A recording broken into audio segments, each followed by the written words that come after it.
que você está vendo aí é o momento em que um participante do BBB entra num determinado recinto, fecha a porta e realiza uma importunação sexual em relação a uma participante. Eu não assisto Big Brother, eu não promovo esse tipo de programação horrível. Geralmente, claro, eu ocupo meu tempo como cristão, fazendo outras coisas, mas também como católico eu entendo que eu não posso fechar os olhos quando a dignidade humana é aviltada em nome do entretenimento. Isso é o pior.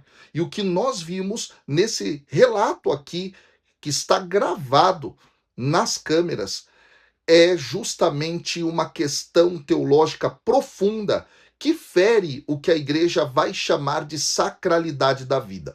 Ou seja, lá no Catecismo da Igreja Católica é categórica a afirmação de que o corpo humano participa da dignidade da imagem de Deus e que a nossa sexualidade ela deve ser integrada na pessoa de forma honrosa. Portanto, importunações como essa, outras coisas parecidas, são ofensa grave à castidade e também à justiça.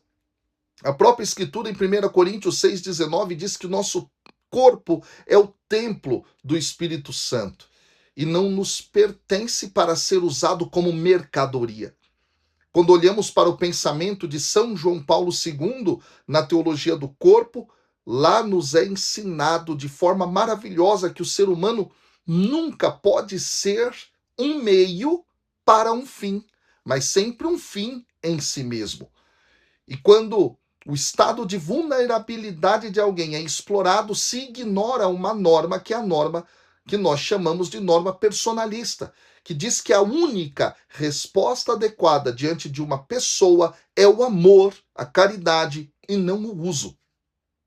Também nós temos o documento Gaudium et Spes, que reforça que tudo aquilo que atenta contra a dignidade da pessoa humana, como as condições de vida degradantes, a exploração, tudo isso insulta gravemente a honra do Criador.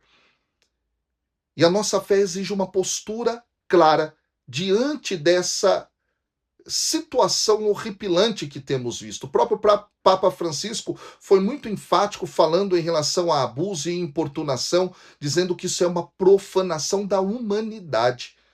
E que triste nós vermos em TV brasileira esse tipo de cena acontecendo.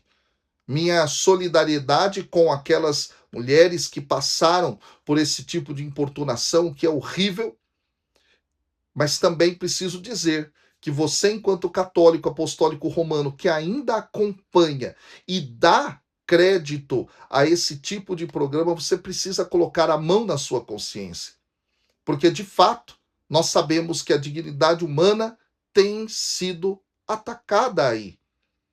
Simples e puramente se transforma a vida humana e a relação entre seres humanos um entretenimento em vista de um lucro absurdo. Não, a vida humana merece respeito. Você, como católico, o que você pensa sobre isso? E eu quero dizer, se você quer mais conteúdos de reflexão profunda católica, me siga para mais.